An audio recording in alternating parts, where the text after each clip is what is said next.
Welcome, everyone, to the show. I'm Jordan Costi alongside my co-host, Christian Butzek. Christian, please say hi. Hello. It's fantastic. Attaboy. And today we are talking about something that has become a massive conversation here in Vancouver sports right now. It's the future of the Vancouver Whitecaps. There's been a ton of news lately around the possibility of the team relocating. And honestly, for a lot of people in the city, it's hitting a pretty emotional nerve right now. I still remember personally losing the Grizzlies as a kid, and that feeling of losing a Vancouver major sports team really strikes true. I was actually thinking about this the other day when we were getting prepped for this, and I realized I actually had a Super Grizz stuffed bear for years growing up. And it kind of sounds funny now, but those teams really become part of the identity of the city and really big part of your own memories growing up in it. I think for a lot of people, this whole situation is bringing up a lot of those feelings back up again. And what's interesting is that soccer is not failing here, far from it. The fan support is passionate. The culture is strong. The game is growing rapidly in Canada. The Whitecaps are relevant. People care. And yet here we are having serious conversations about whether this team could actually leave Vancouver. So the big question really is, how did we get here, and can actually anything be done to really keep the team in Vancouver long term, and what's going on there? To help unpack all of that, we're joined by two great guests today. We've got Mike from Rain City Brigade and Ciaran from the Southsiders, two supporter groups that have been part and a big heart of the Vancouver soccer culture for years. Guys, I really appreciate you guys joining us today. Thank you. Thank you. So let's start out with something real easy. Ciaran, tell us a little bit about yourself and how you got involved and really what makes you a super fan. Thank you for having us on the show. My name is Ciaran. I'm the president and secretary of the Vancouver Southsiders. I'm not from Vancouver or Canada. I was originally from Scotland. Here 8 years ago, or just over 8 years ago. Got involved because this is what I used to do back home in Scotland with my own team, and I didn't know anybody in Vancouver. So what better way to meet people than, joining the supporters club and, going along with people who do the same sort of thing that I like to do. So I got involved there. At the start, it was a little bit of, this is just a thing to do on the weekends, drink some beers, hang out with some people. Quickly became something that I really loved doing. I started volunteering more. Yeah. And going to every single game, at home, and then trying to travel away to games as much as possible as well. I've been on the board of the Vancouver Southsiders, helping them with TIFO. And if you don't know what TIFO is, it's like the kind of big banners that we put up, big displays during the game. Then in the last 4 months or so, I was voted as the president of the supporters group, sorry. And an interesting first year of presidency, to be honest. What a great way to start. Yeah. Wow. Okay. And Mike, tell us a little bit about yourself and what got you to become a super fan. Yeah, thanks. Happy to be here. My name's Mike. I'm one of the stewards of Rain City Brigade. We're a little bit less official than those Southsider folks. So the Rain City Brigade's a little bit more of the punk rock supporters group for the Vancouver Whitecaps. We've been around we're the second oldest one. So Southsiders, of course, being the oldest one, and our group's a little bit more punk rock to it. A little bit. We still love a lot of the things that the Southside does. We've worked with them a ton of times on TIFO and everything like that. So, and I think how did I get involved in all of this? I like to say I got involved in this backwards. My partner and I went to a Whitecaps game, and a friend of ours invited us. It was right when they first moved to BC Place. It was one of their first games, and we thought, sure, we'll give this a try. Not really soccer people, but whatever, we'll give this a try. And it just so happened our tickets were in the Southside section, and we immediately just kind of fell in love with the atmosphere. Everybody chanting and singing, and it was amazing, and it was electric, and it was like nothing we've ever seen in a sports atmosphere, and kind of fell in love with it backwards. We fell in love with that, and then kind of moved forward into, okay, how do we get more involved in this? How do we do more on this? And we've just kind of been going. Both of us have just been getting more and more involved ever since. Wow. Mike, you've been following the team here for 15 years when they first moved into BC Place Stadium. How have you seen the fan base grow and change over that time? I mean, it's been pretty drastic change over time, honestly. It's especially in the last few years, especially with COVID in the middle there. It kind of started off a little bit more grassroots and everything, and then it got pretty big right around the COVID time. And then, of course, COVID certainly interfered with the ability for sports to happen in a stadium, and it was pretty low for a while there, where just trying to convince people to come back into a stadium was a very hard thing to do. And I think we saw all of the groups pretty rapidly shrink. And then with the resurgence of this team and with how good they've been, we've just seen so many people coming back, so many new people coming in, and it's kind of been the height of support, I think, again in the last little while here. Sure.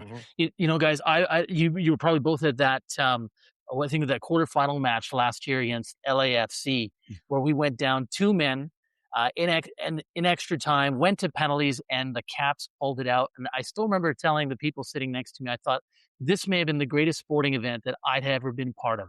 I literally was, the hair was standing on the back of my neck. I was shaking throughout the extra time of that period. It was so much fun.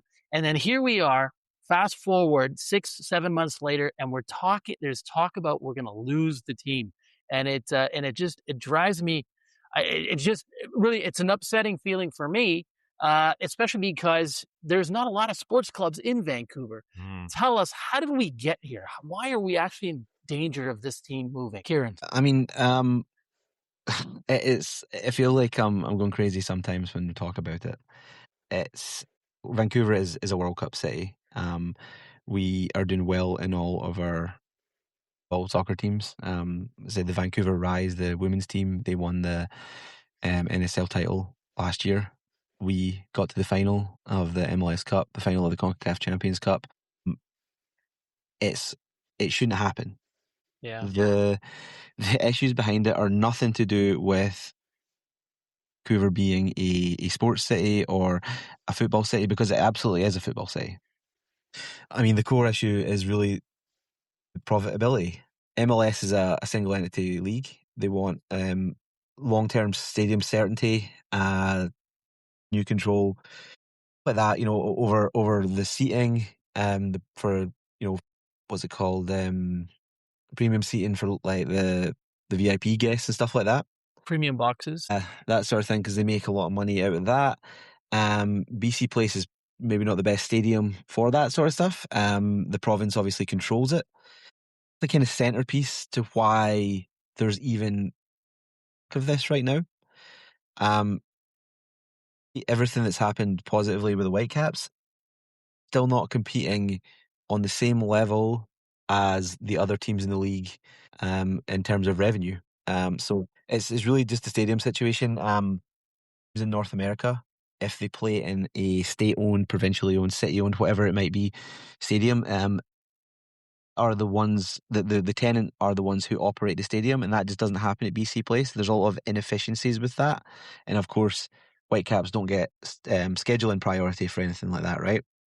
Yes. Typically, as you probably know, with publicly operated things, overheads are generally much higher, right? Privately owned ventures generally run at a profitable operation, really. So that's really the core issue behind it. I mean, the fans have turned up, even when Whitecaps were not a good team, still on pace for a lot of teams in MLS. It's 100% about the profitability. Absolutely. Mike, maybe you could speak to this, is that like when I've gone to games as well, and consistently we have one of the most passionate fans that you can see anywhere. And like, I think I was reading that we have the BC and Vancouver, we had like the second most fans like consistently showing up to games the last little bit. And like, so it's not really the fans that aren't supporting this. It really is like, dollars and cents and corporate and all of these things. Like I was reading a little bit about, we need more like revenues when it came to like even like the concession stands and everything like that. It's all sort of connected into all of this. So it's not the fans, it's sort of everything else. Is that what you're seeing as well? Yeah, I think this is sort of this has kind of been like a very slow slow ride here. We've seen this coming over a long period of time. I think there's a bit of a narrative of the owners trying to cash out because everything's valuable. And, I think that's obviously their investment has gone from 30 million to 450 million. So I can see there's going to be some of that narrative, but I think people miss a lot of the small steps along the way of how we got here of, they tried to build stadiums multiple times in downtown Vancouver and, met with different forms of resistance multiple times and just couldn't get that done. And then, you know, uh, BC Place runs differently than every other stadium, like Ciaran said. And I think that's hard. It's, on one hand, if the BC government wants to try to operate things in a different way, I'm never one to say we should operate everything the exact same way and everything should be done the exact same way. But I think to a certain degree here, we have a situation where the province has taken how they want to run a stadium and imposed some of that onto a business here that's extremely important to BC. Yeah. Guys, so I was doing a dive on the latest news that came out about a group wanting to buy the team and move it to Las Vegas. And the word is that they're willing to pay several $100 million. Now, the latest expansion fee, see, MLS has to, as we all know, has to have these clubs sell for the highest possible price to justify the expansion fees that they're commanding. I think San Diego paid $500 million to get into the league most recently. So the values of these franchises, the expansion fees have just ballooned from 40 million in about 15, 16 years to 500 million. And and correct me if I'm wrong in any of this, but given the economics of what a team might be worth in Las Vegas, can we keep the team here in Vancouver? Because if in the states where you have states like Nevada that are willing to build a stadium, taxpayer funded built stadium, and possibly an entertainment district around the stadium, it ends up being worth a lot more to potential buyer than someone keeping it here, buying it here, and being saddled with a lease with Pavco. I mean, I know, Mike, we talked a little bit about that briefly during the week. Maybe we'll go to you for your thoughts on that, and Ciaran as well. Yeah, I don't think it's necessarily an A or B situation either. I don't know that. My prediction would be that if we held on to the Whitecaps, I suspect there's still a Vegas team in the MLS in the next 5 years, possibly just through the expansion team route. So I think it doesn't necessarily yes, the economics are probably very, very appealing to the MLS for Vegas, but I don't think that necessarily discounts a lot of the value of us staying here. I think there are teams like the Whitecaps that offer a little bit of legitimacy to the MLS in the global football world, where you have a team that has been around for 50 years, and that does buy you something. And I think the MLS likes seeing situations where you have a Vancouver versus Miami in the final, and you get sort of these smaller teams against these giants and all that kind of thing. And I think also a large percentage of their league is still made up of those smaller teams. I think it's a bit of we're getting a ton of support from our other frenemies across the league, because I think it sets a bad precedent if it's sort of purely based off of profit that you see where you place these teams. Just piggyback off of that. We do. MLS has a joke reputation around the world. Really? Football is not like other sports. People are a lot more involved in the clubs that they support. And I won't use the word franchise. I know that this is a franchise system, but my opinion and the opinion of a lot of people is that if MLS wants to grow and be seen around the world as a legitimate league, they need to stop with all this nonsense, because you can't just be given teams like franchises that are going to be the most profitable. Sure, a Vegas team might add something to the league, but Vegas have no football history, right? Yeah. They have a team in Las Vegas, like Las Vegas Lights, at 2,000, 3,000 per home game, right? Mm-hmm. To grow the league, the MLS needs to stop looking at everything so short-sighted. moving teams away from communities that really do care about football is the wrong way to go about it. And MLS will never be seen as anything other than a fifth-rate league in North America and an absolute joke around the world if they continue to even entertain this sort of stuff. That's a really good point. And so, like, to take that question and take it further is then what would like a successful ownership model be here to keep the Whitecaps in Vancouver, given that, you know, other smaller markets like Columbus and Portland and Cincinnati are viable, they're thriving, right? What are small MLS markets doing differently than Vancouver is, and what can we do to make it better here? What can be done? Stadium. It's solely the stadium. It's pure and simple. It's the stadium.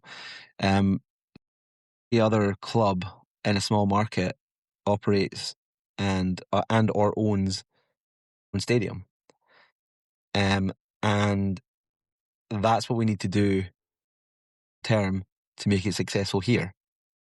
The place will have to work as a short-term bridge deal, and we are in contact with the people who are planning on purchasing or the consortium.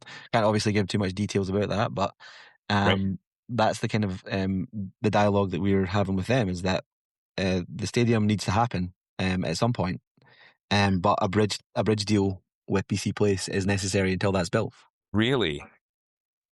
There's that's such a juicy topic that you said, oh, I can't get into it. So obviously I'm not going to push that, but maybe Mike will slip up. Mike, tell me more. Oh, I'm afraid I don't have too many of the deals on it. I know that, you know, we have to structure it differently. I think this is something that, it's unfortunate that everything had to come to a head, but it's actually nice now that everybody is paying attention and we have everybody's focus on potentially looking at what we could do to save the Whitecaps. There's just not as many arbitrary billionaires sitting around in Canada waiting to throw their money at a sports team. If we're going to do things in a Canadian way, we have to structure it a little bit differently than you would, an American deal. When you look at something like Columbus, that was something where they kind of got saved by billionaire owners coming over and saying and showing their interest in it.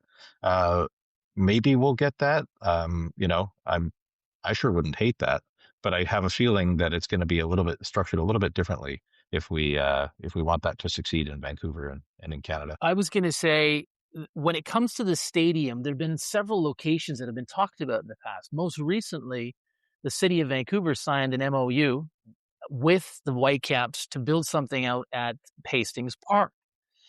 It's been pretty quiet on that front. And we know that going back about 15 years, one of the owners, Kerfoot, had bought property in the Gastown, just north of Gastown by the rail lands. And I guess the plan was to build a stadium over the rail tracks, but was ixnayed by CN Rail or CP Rail.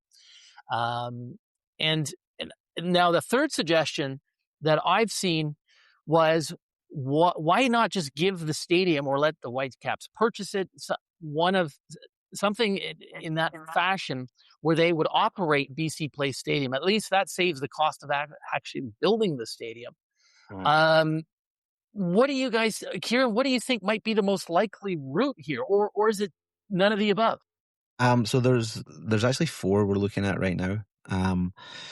The 3 that you mentioned, plus there is another site that we are looking at is near Stadium. No, sorry, not Stadium. Near Main Street Science World Station. It's city-owned land there. That we're looking into the viability of that, which would obviously be near transit. Each of the proposals have their drawbacks and positives. Obviously, you're saying about the MOU for Hastings Park. Hastings Park is a good location. There would need to be that we are city as a province doing to make it viable there. The transit situation is not good there. But there's a lot of land for a good stadium, but would need to come with some sort of entertainment district for it to be viable, because you can't just build a stadium and make the money that way. The economics don't support that, right? We have also. I was in a meeting the other day about the waterfront stadium plan that on the land that Greg Kerfoot owns now. There, as you said, it was rejected because of building over the railway tracks, and this was due to just hazards, right?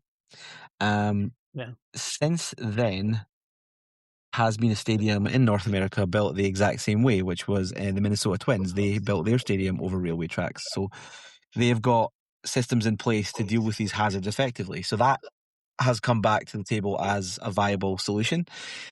Really, I think that a waterfront stadium district would be ideal for like just a world-class venue, right? Absolutely. People would want to go there. Like you could have some sort of stadium where you had view over to the North Shore, that sort of thing. It would be amazing, right? Yeah. Last one you did touch on it briefly would be for Whitecaps to own and operate BC Place on a permanent basis. I don't really know the economics of that. I know that BC Place doesn't necessarily have the amount of suites that they would need to entertain all these people that they'd make a lot of money off of. But obviously the location of BC Place is probably the best you could get. Yeah, and then you've already got the stadium built. Now I guess the challenge with that is that the province is just finishing up on refurbishing the stadium, and they put $200 million into it. And from what I was reading online is that if they were to purchase the stadium from the province, of course the province is going to want to pass along the debt as well. Do you think is that the least likely outcome here, that they purchase the stadium? Because it's not really a soccer specific stadium. They would ever purchase the stadium. That it would be a kind of lease that would effectively be a purchase, a 25-year lease type thing.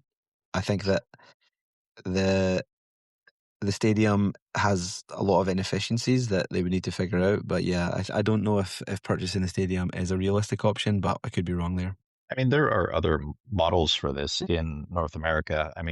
Lumen Field operates in a way where it is a state-owned field, but it is essentially given over control so that the state takes, asks for bills for maintenance and administration, but other than that, mostly hands over the stadium to folks. And it's a similar deal with TFC. For Toronto FC, they have a deal worked out with Maple Leaf Sports putting some of the money into the stadium and everything like that. But it's certainly not unheard of for it to be a publicly owned building that is operated privately, which was still, I think, a possibility in there. It seems a bit of a shame, honestly. Like as a purely as a taxpayer, it seems strange to have a beautiful stadium in a perfect location that's housed a team for 15 years that would somehow not have tenants if these plans go forward. You look at the dates that are at BC Place. Obviously, this year with the World Cup is a little bit different, but in regular years there's 5-6 concerts at BC Place at the most. A couple of smaller events, 20 Whitecaps games, and 10 Lions games. So, how do you justify the stadium if it's used 15, 20 times a year? Well, that's sort of the thing that I was kind of thinking about was when they were talking about Whitecaps purchasing it. Well, what does that mean with the BC Lions, and how does that all play into it all? And so I can see there's some challenges there for sure, right? And so I personally would love to see, you're talking about the Whitecaps moving to Waterfront Station. What an unbelievable place for that to be theoretically done, right on the water there. It's obviously transit accessible, and there's lots of great stuff in the area, and you can continue to build off that. It's in your gas town, more entertainment would be an ideal setup, I think. I'd love to see that personally. I don't know about what Christian's thinking there. First and foremost, I just want to keep the team. Yeah. I want to keep the team. Wherever it goes, I just want the team to be in the Vancouver area. And I don't want to be just stuck with hockey and the Canucks. To be frank, the BC Lions just don't register. So I want to keep the Caps here for sure. And when I'm looking now, we followed the news cycle on this story.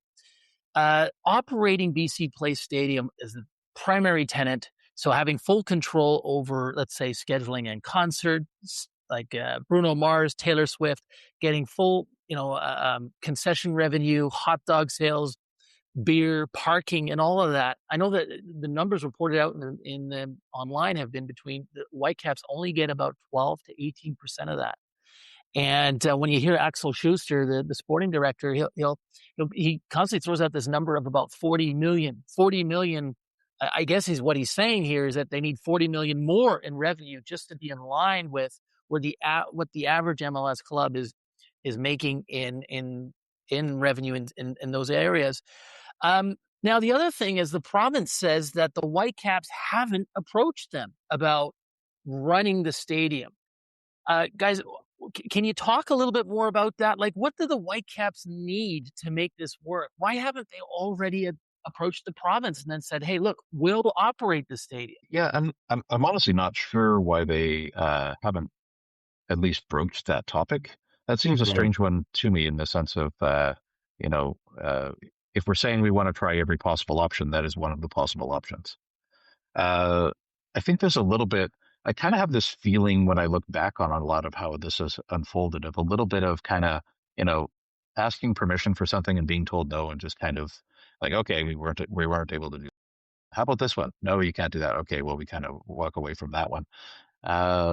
And that's gotten us to where we are today. And I would actually hope they're making outlandish demands in any way they possibly can of the city and the province. I don't see the harm in those questions being asked now. Then I guess the real question at that point is the city and is the province really doing enough to keep the team here? I don't know. I think that at this point they need to be more aggressive with this sort of thing. Obviously, the topic of taxpayer money is a lot more taboo in Canada than I think it is in the US. But we need to provide reasons. I think MLS is at fault here, but Really, we need to work within that model. And I think that we need to provide MLS reasons to stay. Right. I just want to follow on that line, Ciaran, because I have the same impression that the MLS and Don Gerber, the commissioner of the MLS, they're really not fighting. It doesn't, at least what he's saying publicly in the media, it doesn't sound like he's fighting to keep the team here. And I just wonder what's going on there. Is it just about maximizing the sale price to justify expensive expansion fees? Is it about the current ownership? And I don't want to throw the current ownership under the bus. I don't know any of these guys. I know that I think Kerfoot's been involved at the local soccer level here for quite a number of years, decades even. But is it at this point that they just want to sell out because, according to them, they've been operating, they've been losing millions every single season? My personal opinion is that the MLS are pressuring them to sell. really. I don't know, obviously, the all the ins and outs of that. Kerfoot has put a lot of money into Canadian football. The women's football stuff he funded himself, right? We're close to have said that he is happy to stay on as a minority owner. Definitely some pressure from MLS to be like, this club needs to make more money. Because at the end of the day, it is a single entity league, right? The profits there must be some level of profit sharing between clubs, between league, and that sort of thing. Yeah, I think I would echo that in the sense that, like, the impression that I get is this 40 million number is it rubs me the wrong way in a sense that we hear from the owners that they're losing 10 million a year, but we hear from the MLS that they want 40 million more a year. And that does make this sound an awful lot like it is purely profit driven, purely the MLS kind of saying, this is your profit mark that you need to meet to be a team here. The 40 million figure is disingenuous, honestly. They're using that to kind of like to think, oh yeah, we're losing 40 million a year. They're not losing 40 million a year. They are maybe 40 million below revenue of the average MLS clubs, but there's other MLS clubs that are lower down there as well. And with sports teams, revenue from the game is not the only way you make money, right? There is other ways that these owners make money from the team. So it's not a real figure, really. Really? Like from that perspective, and it's like, where do we go from here? Frankly, if this is what we're being told and this is what we're seeing, what can the average fan do to help kind of keep the team here in Vancouver? What, write letters to the MLA? Like we saw Robbie Colin come out recently and say like, oh, there's a local group that's interested. Is there any sort of push there that any of the average fan can do and call their offices? Like, what are your thoughts there, Mike? Yeah, I think there's a lot of things people can do. A lot of it is, write your MLAs. Whether or not they're at fault or not, they're going to have to be involved in any solution that we have here. I think we want people to be vocal about wanting to save the Caps. The savethecaps.com website is a great place to go to see some of the things that are going on. Sign the petitions if you can. There's one from our former goalkeeper and former captain, David Osted. If you can sign that and get the numbers going on, that sort of thing helps a lot. And then, stay involved. Go to the games if you can. Go to some of the marches before the games. Go to some of the marches outside of that. Guys, I generally don't go to bars, but when the Whitecaps are playing and it's late in the season or they're making a deep playoff run, I will, and I'll invite my friends to come with me if I'm not actually going to the game itself. And I think sometimes when we don't hear about, we hear about certain politicians will say, we're not going to give any taxpayer money to build a stadium for billionaire sports owners. But at the same time, there's a lot of economic benefits to having a sports club. So guys like me go out to restaurants and bars. And if you're packing the stadium, you could have 51,000 people in BC Place Stadium coming into the downtown core. So I do think it has some kind of an impact. And I think you'll both know the economics better than I will, and we will. What are the spillover economic benefits of having a Whitecaps team and in the community? Yeah, we've been speaking with downtown BIAs, and they're terrified of the Whitecaps leaving. There's a lot of businesses there that basically survive because of the revenue that Whitecaps games bring into them. So we're reaching out to them, getting them to kind of join. We've got a business ally network going on, just a lot of businesses who are pledging their support to Whitecaps, being a potential sponsor if they stayed, and just kind of letting their local politicians know how much Caps leaving would affect them, right? And again, it's not like I'm definitely not advocating for public money being spent on a stadium, but you look at the amount that the province or the city will lose in revenue from the Whitecaps not being there. It does affect this equation a lot more. Sure. Yeah. Well, it's real money, right? Like, and people sort of miss that. Like, this is sort of the after effects of having all these people there. It's huge for jobs and locals and tax revenue. And it helps, frankly, all levels of government because, of course, the revenues that are available in that way, right? But like, I sort of also thought about other things. Like, I was reading about the other day that Alphonso Davies came from Edmonton to come here to Vancouver because of like some youth programs that are here in Vancouver that were here. So he sort of like really came here.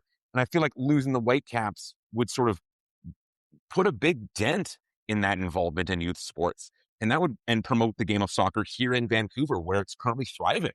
It would really be a real loss. Like, what are your thoughts on that, Mike? I don't think people fully know how big the Whitecaps Academy is. I think if people were to look into how much it actually covers, how much of Canada the Whitecaps Academy covers, it goes far. It's through large portions of the prairies, certainly all of BC. And we do have some big names that have come through these programs that have gone on to, like, this isn't just important to soccer in Vancouver. If the Whitecaps were to go away, it would be a hit to soccer in Canada. I mean, certainly our most famous one is Alphonso Davies coming through the Whitecaps Academy program and playing for the Whitecaps for a while before moving on to Bayern Munich. But, just as important, when every day we have a game, we go watch Jeevan Badwal from Surrey play next to Thomas Mueller, right? And he's good. Yeah. Like, this isn't one of those things where it's like, oh, we've got to put a local guy in. He's really good. And he came through the programs. Comment, we sent out this this legislature thing that we're trying to get started, and we had a comment from an MLA in Kelowna, and they were like, didn't really read the legislation, but they also just didn't understand that they had a lot of programs directly and indirectly funded by the Whitecaps in Kelowna itself. So it's just like example of people don't realize how much the Whitecaps do in the wider world of youth sports in Canada. Sure. Guys, what do you think it means to the cultural identity of the city if we were actually to lose the Whitecaps, Ciaran? Devastating. They're talking about MLB coming here as well, right? You saw that in the news recently. Yeah. Yes. MLB aren't coming if we lose the Whitecaps. Yeah. Like, No. Yeah. you know, we've lost 2 teams so far. Like, what a joke that is. Like, it's embarrassing if we lose the Whitecaps for the city, the province, everybody involved. The Whitecaps mean more to the city than a lot of MLS clubs do to their city. Speaking about this in a podcast the other day, Whitecaps is ingrained in the culture of Vancouverites quite deeply, and everybody knows about the Whitecaps, right? Like, you go to some larger cities, Dallas, for example. Do people from Dallas really know about FC Dallas? Yeah. Yeah, sure, but some of them are going to about the Cowboys and stuff like that, right? Perhaps potential to be the biggest sport in Western Canada, and just like the cultural impact can't be understated Yeah. or overstated. Sorry.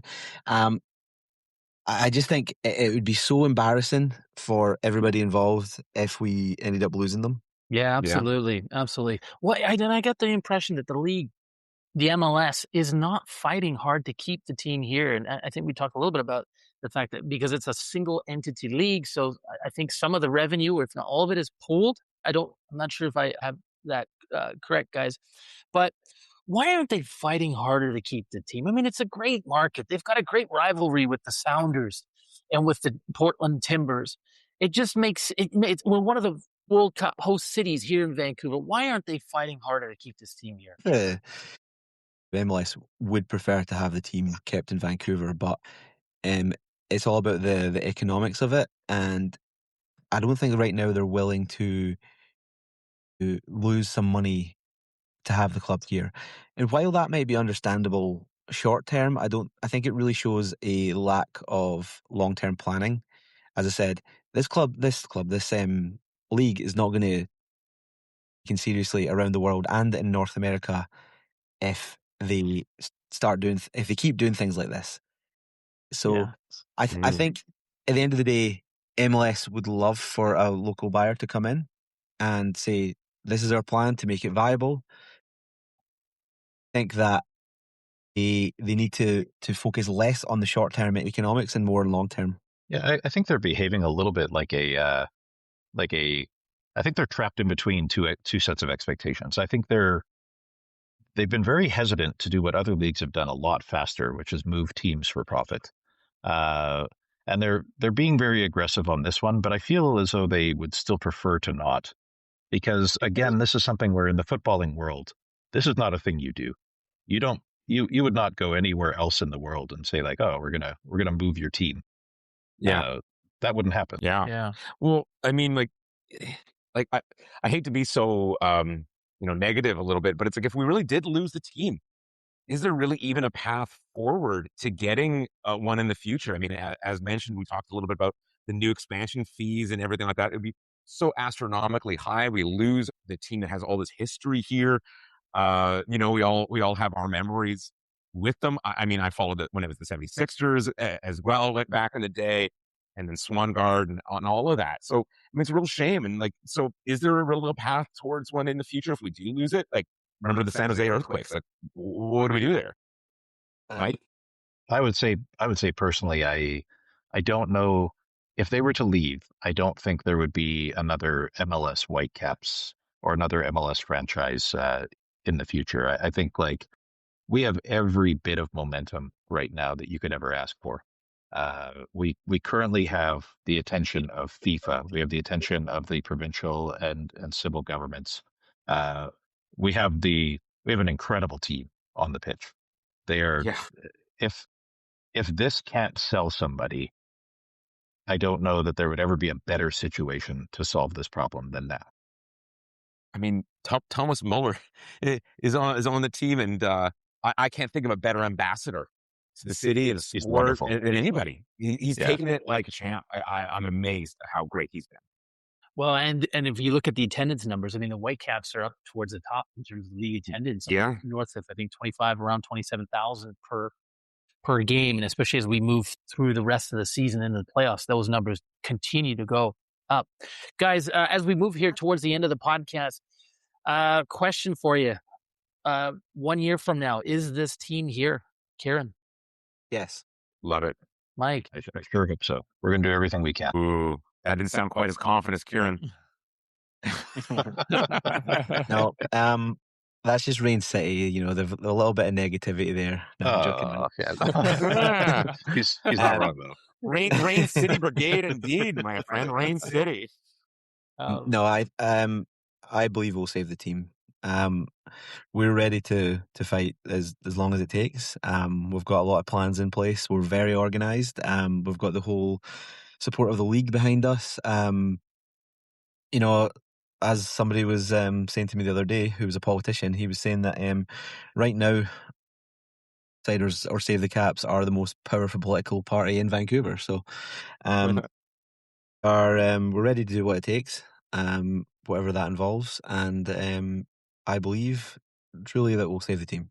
Ciaran and Mike, how can fans get involved with the Southsiders and the Rain City Brigade?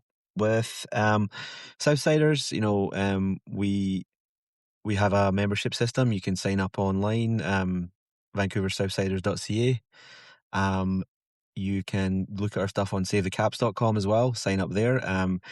We meet at Dublin Colin a couple of hours before every match. I'm always open. I'm usually there, just to kind of introduce yourself. We love when people come and do that and volunteer their time. So if you're thinking about that, if you want to help out, if you just want a community, because that's what some of the people who came to us were looking for. You know, a couple of people on our board now were not football or soccer people. They were basketball people. Some of them weren't even sports people. And like Mike said, he was also not a soccer person, and he's come to love this, right? So a lot of it's about the community. Yeah. You know, we meet with the sisters and with the Coastal Guardians at Fable before the games.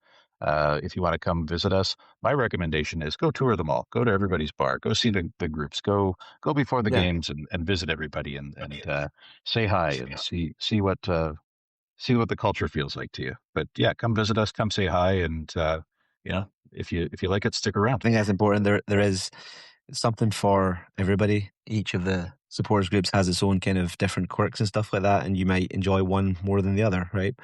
And it's all about community in the end. Absolutely, and I love the feeling of community. I think that really was what makes Vancouver so special, is our building of that community and wanting to make things happen. And I think it's fantastic. And I think on that note, I'd like to say thank you so much for being part of this and part of this great conversation. I've learned a lot, Christian. I hope you have as well. Tell me more.